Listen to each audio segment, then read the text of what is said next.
Lotus just revealed the lightest, most powerful Emira ever, the 420 Sport.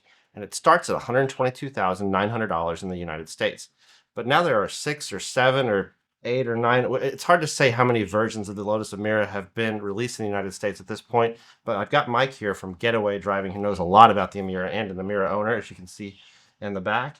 And we're going to talk through all of the changes over the model years from 2024 to 2026, and all of the slight variations and slight changes that have occurred in all of those, so that if you're shopping for one of these, you have a sense of what's different about them, and hopefully answer any questions you might have about those. And then we're going to dig into the new 420 Sport and kind of all the options, because Mike has a bit of inside information on that. And so we're going to start off by talking about like the differences in the model year, starting with 2024. Yeah, so I've seen a lot of people who are discovering the Emira now. These cars are out there. People are driving mine around. I know people come up to me all the time. What is that thing? A lot of people don't know what it is. A lot of people assume it's a Ferrari or a McLaren. And when they hear Lotus, they become shoppers, right? Because these cars are just incredible to drive and they look as good. So I'm noticing that online there's a lot of new people coming into the brand, and I try to catch those people and help them out along the way. But a few questions keep coming up over and over again. And one of those questions is, what are the differences between a 2024 car, 25, 26? In some cases, there are still new or almost new 2024 cars out there, 2025 cars right now. I know that there's some incentives on the 25s. And so people are thinking, well, is it worth, saving a few bucks and getting a 25 or ordering a 26, which actually now would be a 27. And so let's cover it. So as a 2024 model in North America, and I should mention that all the things that we're going to talk about are North American market. Yeah. So we got the V6 first in North America, and it came in 6 different colors at the time. There was dark verdant, Hethel yellow, Nimbus gray, shadow gray, Seneca blue, and magma red. That was it. That was a first edition car. First editions fully loaded up with all features at the time. Yeah. And the only things that you could really choose were touring or sport suspension, your wheel option, whether you wanted the roof to be black pack or not, and then obviously your drivetrain. But the V6 came first. About mid-year, they brought us the turbo. There was some confusion because Europe got a 360 horsepower turbo model that we never received here in North America. By the time they arrived to us, all of the turbo cars were 400 horsepower, which make it equal to the V6 in oomph. So the turbo car, by the time it arrives, first editions weren't so first anymore. Yeah, it had been out for like 3 years in England at this point. It had been out for a while, and now that was still first edition, but now there were new colors. They introduced a new slate of colors, and so the community refers to those cars as a first edition V2. And if you get a turbo or if you get a V6 that is in one of those new colors, then it's a later in 2024 car V2. Oh, right, because they brought out a handful of additional colors beyond the first 6 at that point, like the white. The white, vivid red, osmium silver, Atlantis blue, Meridian blue, which I don't see that often. That's a pretty rare one. And so those, of course, they still offered the original colors, so you can have a V2 that's Nimbus and you wouldn't know. But so that was kind of the journey of 2024. And then when the 2025 cars came out, there were officially no changes from the hardware side. But with my eagle eye, being around these things so much, I've noticed a few little refinements that are unofficial. I've noticed... Did you spend a lot of time around these Emiras? Yeah, I've done quite a bit of work with the guys over at Boardwalk. And so I've driven a lot of these cars, every flavor, every year. And I've come to appreciate small little differences. So I know the 25s, and Lotus maybe doesn't advertise this because these things might have arrived at some point over the course of the year. And I have noticed like the side intake pods, some of them have a mesh in the intake, and some of them are just open. You can put your hand in there. And so like that seems somewhat inconsistent. Some cars in 2025 have it, others don't. So that's probably why they don't advertise it. Is it's not on all of them. Yeah, I've noticed that the DRLs, the behavior of the LEDs in that like sort of swoopy looking light signature on the 2024 car, if you put the blinker on, the white goes away and it blinks all orange. And on the 25s, the white stays on while it blinks orange. So just like little tiny things, not anything that anybody really cares about. Yeah. But a few key changes in 25. 25, they did not make the turbo car. So 25 was only V6s. They were introduced with a couple of special edition colors. So there was Tangelo orange and racing green. Now, I believe each dealer could only order a couple of those. So there's not very many out there. And even fewer because mid-year in 2025 is when the whole tariff thing hit. There was like a new tariff on UK goods that they had to stop production while they figured it out. And so the production run was disrupted in 2025. And as a result, you end up having cars that arrived with the pre-tariff MSRP and then cars that had a post-tariff MSRP.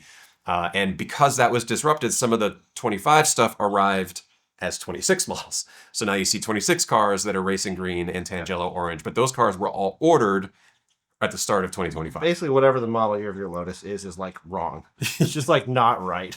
So yeah. And then 25 also introduced one of my favorite cars, the Chapman Edition, which was the isotope green. And it was just a isotope green with Alcantara interior, just really like an exclusive color and a spec change. It's got some special Colin Chapman badges. And that's out there. That's limited to, I think, 60 units.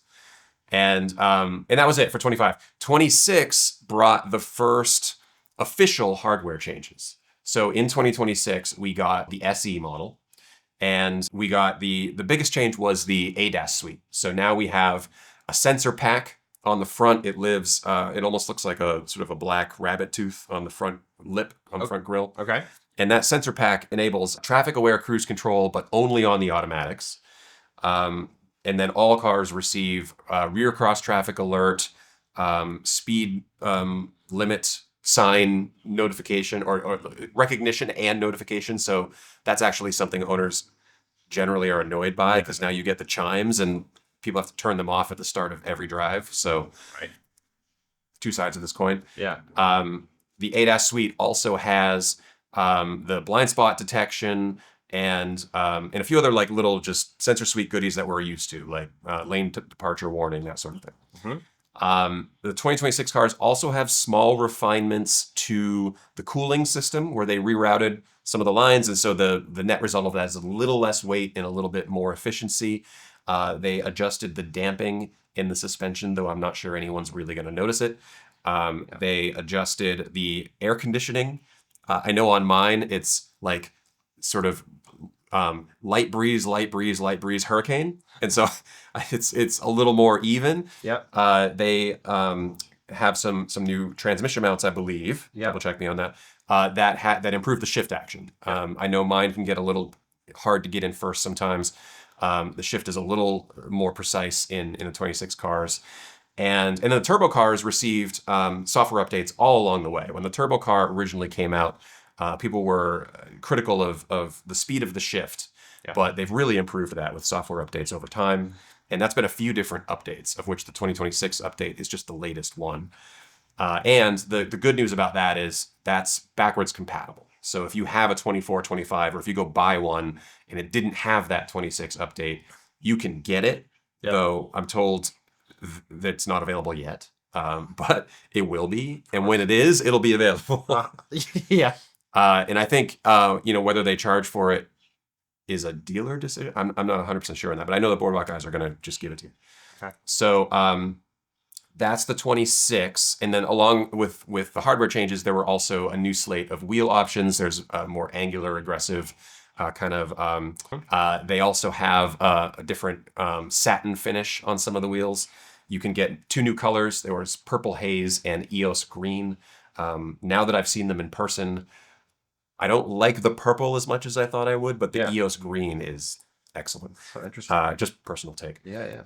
And then there's a racing line. So the racing line is essentially an appearance package, and what it does is it adds some pinstriping along the skirts of the car and around the diffuser, special badges just behind the rear window or the side profile windows, and then it adds a mirror cap option where you can have a contrasting color on your mirror caps. All these things can be either yellow or red. So it kind of pops a little visual element. And then there's some changes to the black leather interior, where the original leather interior was a little, I think a little plain. Yeah.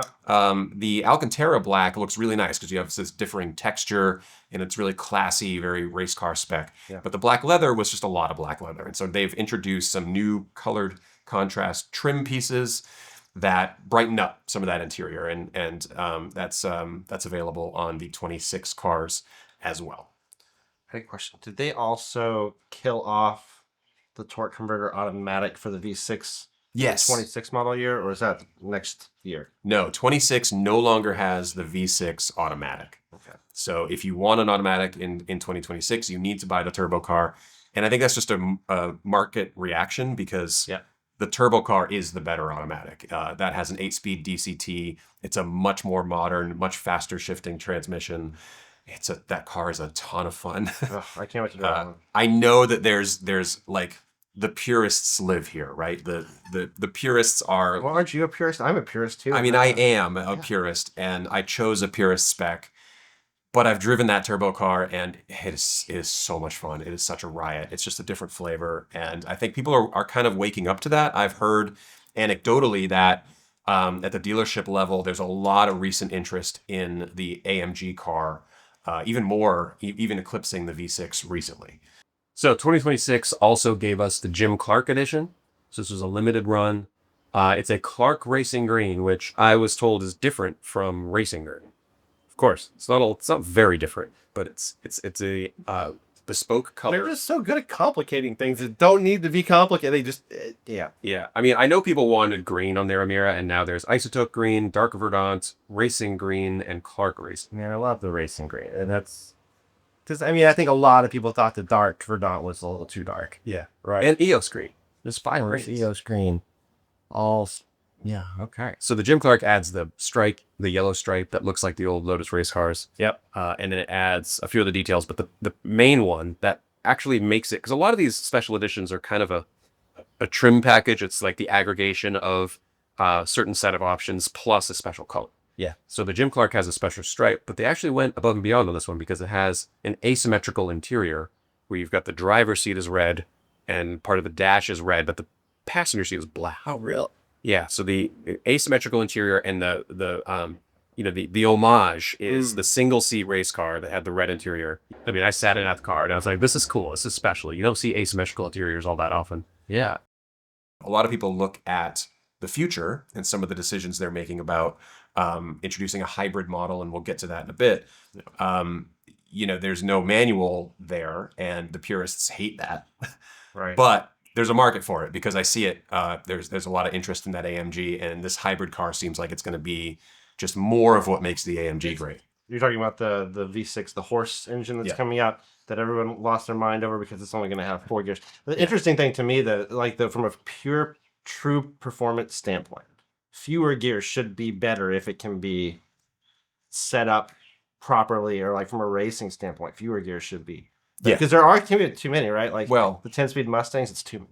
And from a weight standpoint. Yeah, so it's like, more gears weight. I have a feeling that performance on that's probably going to be, there's got to be some trick to that that's not clear yet, in my view.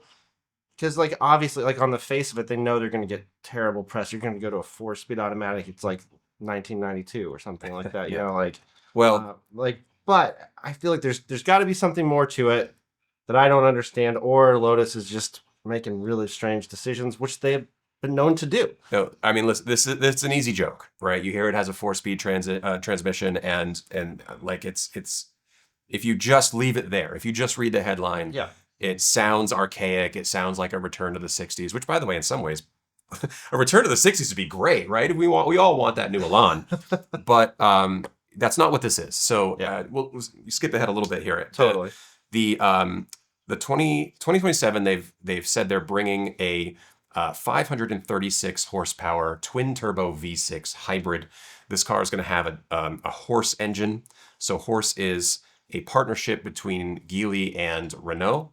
And these engines are out there in other applications. And the whole Horse ethos is to have incredibly adaptable powertrains. And so you can take this W30 and you can bolt it to any number of applications and many things. Yep. My personal hope is that keeps the manual alive down the road. But in the application of the twin turbo V6, it's going to be a hybrid. And they're going to mate this with a 4-speed transmission. And the part that everybody glazes over is that this transmission is 4 gears because it is integrated with 2 electric motors. There's 1 electric motor on the engine side and 1 electric motor on the driveshaft side. And what that enables is to have the maximum generator capacity, the maximum regen capacity, but then also the maximum level of EV torque. And so by splitting those, you're not making any compromises in doing that. Yeah. And the reason you only need 4 gears is because now you're torque filling with electric power, and you can just have less gears, less weight, and the whole transmission is incredibly light. It's like 199. Well, and the engine too, right? It's weighs less than the current V6. And now they haven't told us the weight of the battery yet, so TBD on what the total weight of the car is. But it's a good sign that they're looking at lightweight powertrain components, and that transmission I think is going to make this car a rocket ship. I have to think so. And mostly, I'm just trying to keep I think it is worth keeping an open mind on what is coming there, because like it obviously sounds, a little sketchy on the surface of it, but something's going to be interesting about it. We'll see. But also we should point out that they're saying 2027. We're not talking about, you can't order one right now. Right. It's not the 2027 model year. Right. Because model years and the calendar years can't be the same for some reason. Order books are open on the 2027s, and that twin turbo V6 is not on them. Yeah, so that's going to be a 2028 or 2029. Yeah. If there is a 2029, who They knows? could conceivably introduce it as a 27 car, but I don't see that happening. I think it arrives calendar year 27. That's my own speculation. Yeah. And that as a 2028 model. Now, what does arrive in 2027 is the 420 Sport. Yeah. There's a few new options. So the 420 Sport is its whole thing that we need to talk about. And it's the first of all of these that's actually distinctly different Yes. than a previous. Like all these other ones really are like, to call them different models is really stretching the English language, I think. Right. But there are actual differences here, right? There are actual very good differences that should make you very happy if you're a Lotus enthusiast. Now, I know that, again, from the Purist perspective, there's no manual transmission in this 420 Sport, and that rankles some ankles, right? It's just, it rubs people the wrong way, and I understand that from a Purist perspective, but as someone who's driven the turbo car and the prospect of making that car even more raucous when it's already a wild animal. I want one. I'm looking forward Yeah. to having that option. Of course, I think to satisfy everybody, you just need to keep the V6 available, which I know an early question was, is the V6 gone now? Because it's 2027, the 420 Sport's out. And the answer is no. You can still order a V6 as a 2027 model. With manual. With a manual transmission. Yeah. It has all the stuff that it had in 2026. And now it adds the removable roof panel that you can pull off and stow behind the seats. That's a $5,000 option. It's available on the V6. Oh, it is? Yes. Okay. And also you can spec it with tinted taillights. So just a little more aggressive. I think that's a $600 option. Okay. And then there is the carbon fiber mirror caps, which you can option for $950. I mean, Obviously. The market wants them. They're already out there on the aftermarket, but you can get it from the factory now. Okay. And so all that's available on the V6. So you can get a V6 in its best form yet. So if I call a dealer and order a 2027 model year V6, I can get removable roof if I want it with a manual transmission. Yes, you can. Okay. I know right now they haven't said when the V6 manual is going away. And I think people are making their own assumptions based on writing on the wall, right? We know that the Toyota engine isn't playing nice with the new set of Euro regulations. Of course, we're not in Europe. We know that that Toyota has stopped production of the 2GR FE. And so we know that the end is nigh, right? We know that that's coming, but Lotus hasn't said when, and it's still available.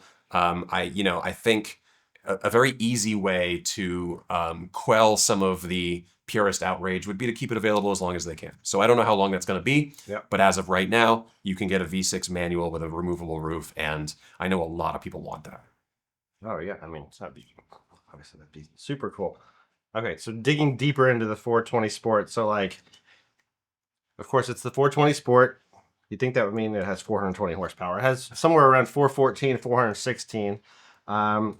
0 to 62 in 3.9 seconds and 186 mile an hour top speed. So obviously, I mean, super impressive numbers. And then its suspension is lowered 5 millimeters, improved brake cooling, and then there are a lot of Aero upgrades on this thing, right? It's all functional. It's all functional. This is, for people familiar with Lotus, a lot of this looks familiar. You look at this and it looks like some of the upgrades that we saw on the Evora GT when we transitioned from 400 to GT. It's got the carbon fiber on the rear window, which I love. As a child of the 80s, seeing those old IROC Camaros with like the louvered, they weren't carbon fiber back then, but I just love that look. It's very exige. Yeah. You have the vented fenders on the front. Up front, you have the GT. I mean, I can't see those and not think GT3 RS. Like, I mean, I don't think it's probably an accident. Yeah, popular car. You got to put a vent somewhere. I get it, but it's Evora GT had them too, and so you're right. You always point that out, and I love them on that car. They look fantastic on that car. Yeah. There are some more aggressive sort of ground effect Aeros. So there's a larger diffuser. There's more sort of pronounced side skirts. And a different front lip. All of that is available in multiple finishes. So that we'll get to that in a moment. And there's a little lip on the rear deck spoiler. Subtle wing. I think it's a nice touch. Yeah. And then you can get these covered sort of, what do they call it? Like side intake caps, right? Which are one of the more pronounced and aggressive details that they've added. So the thing looks it looks more angular. Yeah. It looks more serious, racy. And it's available in Tangelo Orange, which is exclusive to the 420 Sport. So Tangelo is although you could have got it earlier. You could. On a non-420 Sport. They did offer it. And the pictures of that color look different than the pictures of this color. We'll see if they change it at all. See if they change it, right? I know that Boardwalk. That's an expensive option. It was a $7,800 paint option. Is that on the 420 Sport, or it was on the? It was on the previous, and I believe it is on the 420 Sport. Yeah, I saw that it was a fairly expensive upgrade. Yeah. For that, so I hope it's cool. I know that Boardwalk currently has a V6 manual in Tangelo Orange. Okay. That's a 2026 model. Again, one of those cars that was ordered in 25 and arrived in 26. Yeah. And I believe at time of filming, they have that available.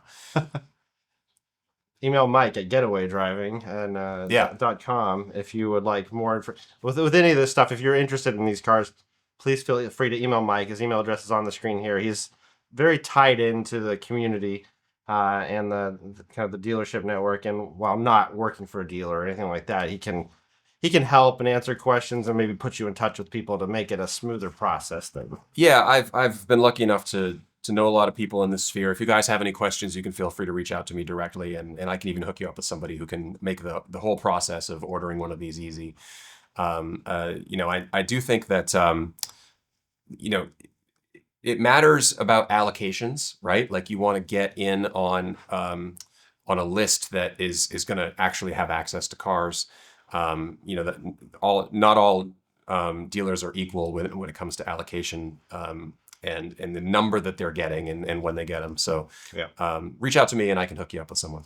Okay. And then according to Lotus, first deliveries are expected late this year. It seems you got to take everything Lotus says with like a lot of grains of salt and just it's all. And it's not even a criticism of Lotus. It's just the state of the world, right? I mean, who knows what disruptions happen more often these days. Lotus is particularly good at making key changes at the worst possible geopolitical time. Yeah. So they've been hit. It's like a little bit their fault because they always do it every time.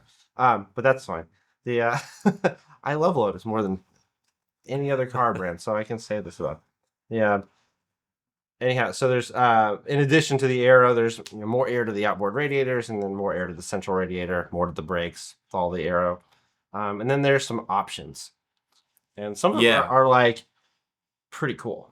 So, a couple things worth just pausing on for a moment.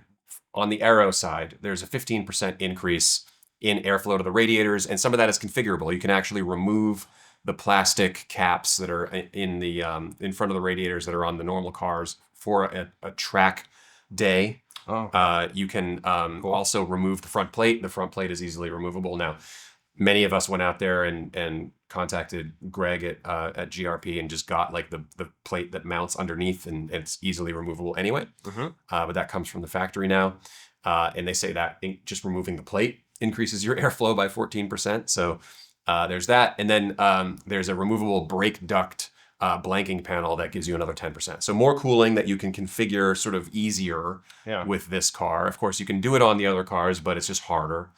You probably need a little aftermarket help to do that. Okay. There is also a 30% increase in exhaust valve flow. That comes from, in part, from a titanium exhaust that's now offered. And there's a 25 kg increase in downforce. What's a kg? A kg is We're in America, my friend. a kg is something we Is have that to like a compare to stone? the size of a football field. Oh, jeez. All right. And they say increased engine bay cooling. It might just be that the caps are scooping more air. I don't know. You put your hand out the window and Drilled try a it. hole in the window. Yeah. Now the interior on the 420 Sport has some nice accents to it. It is largely the same interior that you get with the normal cars, but you can add a hand painted accent package, which makes it just have like more color pop. It looks quite nice. Lotus hasn't released any images that I'm aware of yet, but Yeah. look for those soon. And I think it's a worthwhile option. I just love interior stuff. I'm like an interior guy. Yeah. And so I would option mine with that for sure. What else? I gotta look through some of the press releases here. Yeah. So I mean, the big one is the lightweight handling pack, which, yes, obviously the car is already pretty expensive at 122.9. But I think if you're getting this car, yeah. not getting the lightweight handling pack is I mean, it actually comes with quite a lot. The lightweight handling pack is, I mean, it's a reason you buy this car. Yeah. It is. I think it is not optional, even though it's optional. If you're buying this car, you just have to get this pack. Do we know what the option is going to be for the pack? Yeah, It's pretty expensive, right? The But pack is I think 12,000 and change, okay. which is no small option. Yeah, but you actually get a lot. You get a lot for that money. Yeah. And so you get two-way adjustable dampers. Yeah, the Multimatic dampers. Yeah. Which are like a big deal. I did some research into these. Okay. Have you dug into these much? Not as much as So you have. apparently, like, these really do come from racing, and essentially they react the same every time.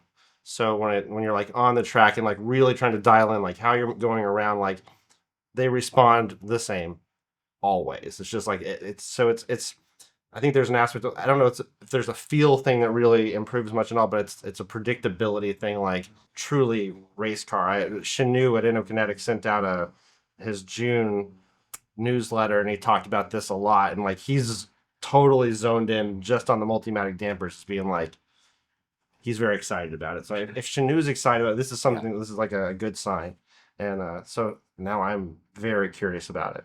And then of course there's lithium ion battery. Yep. It's a little lighter. It's one of the first things people do generally when they get these cars, especially the purists who want a little bit of a weight savings easily. Yeah. And then the titanium exhaust. Yeah, the titanium exhaust that I mentioned comes as part of this lightweight pack. Yeah. So you want to option that. It also comes with the Cup 2 tires, which of course you can spec without the lightweight handling pack, but it includes those. And it also comes with that carbon louver on the rear window. Yeah. Which, I just love it. I can't option, like I feel like you can't just do that all by itself. You need like the package to make it look right. Yeah. But I love it. And it comes with this pack. I don't think you can order it separately. So not yet. So that's of course the aftermarket has some, but they look a little different. There's also some extra carbon fiber stuff, and it's interesting. According to Lotus, the pack makes it 25 kilograms lighter, but you also get 25 kilograms more downforce. So like you can have your cake and eat it too, you know? Oh, one other thing that comes with the lightweight handling pack is digital. So you get an app on your phone Oh. or access to an app on your phone. Yep. That gives you track day stuff, timing. You get like telemetry and data analysis stuff. So that's pretty cool. Super. It's like a Lotus app. It's called Lotus Track Pro. So that's interesting. That's something you can flex when your car's not with you. Right. Put it on your home screen. You track that much. Totally. And yeah, the exterior carbon fiber pack. So this has some of the more aggressive bits on the lower side of the car. So there's the side pod outer, there's the front splitter, there's the wheel arc vents, there's the side stills, and there's the louver panel. There's also a surround around the diffuser. Yeah. In the mirror caps. Can't forget the mirror caps. That's Right. gonna be like. Does it come with the mirror caps? It Comes with the mirror caps. come with the mirror caps. And so the louver panel though only comes if you get the lightweight handling pack. So you can get the carbon fiber pack as optional. And the interesting thing is they come in multiple finishes. So Lotus, you can get the carbon fiber pack in carbon fiber look, but you can also get it in a satin dark gray. I don't recall seeing that on any other car. So this is like, I think Lotus is breaking out here and trying something different and maybe trying to set a trend with dark gray Instead of Aero. single weave. Yeah. Yes. Yeah. I have no idea how that's going to look. And I have no idea how it's going to look with orange, especially because I think if you got this car, you option the orange. It's the exclusive color. It would look damn good in some other bright colors, but it is the only color that is exclusive to the 420 Sport. So when you see it, you go, that one's different. With the satin gray, I think is going to be a pretty unique look. Oh yeah. So I mean, and it's interesting because like tastes just change. There was definitely a period of time where carbon fiber was available as a material, and people just didn't think it looked good raw. And it would be painted, and then everybody wanted it raw or glossy or whatever. And it's like I think just over time people have different feelings about it. I don't have a strong feeling, but I don't love like also being an old. I think being an older millennial, like carbon fiber. I think it's cool. I don't lose my mind over it like it seemed like some of the younger folks did. So I think your mileage varies on that one. So it's nice to have the option. Yeah, so 420 Sport. It is something that Lotus does, right? Later in the model year of a car, they put out a bump in horsepower. Yep. They call it a Sport. They wrap it in some carbon fiber. They give it some fender vents and ship it. And we love it. And that is the same thing they're doing now. The only difference here is that it is an automatic transmission in that car. Yeah. And I think that we all need to drive this car. I think that the reactions to this car are going to be very positive. Oh yeah, I'm basing that on the fact that I already adore the turbo car, and this thing is going to be just harder edged. So the turbo car makes so much dramatic noise already with its. It's got a pretty good exhaust note for a 4-cylinder. Yeah. Some of that comes through the speakers. I know Sure. purists are gasping. But it sounds good with or without the speakers. And then you have all of that turbo stuff. You've got the spooling and the blow off. And when you downshift at high RPM, you get like firecrackers going off in the back. Yeah. And it's intoxicating. And now with the titanium exhaust, and some of these other updates that just make it that harder edged, I'm really looking forward to driving this car. Yeah. We do think they're going to start arriving in November, December-ish. Okay. And again, Roger mentioned it earlier, take it with a grain of salt. They're supposed to enter production now. I think they're already making a few of these. I saw a post on the forums of somebody who recently took a factory tour, and they said they had some early examples kind of off to the side.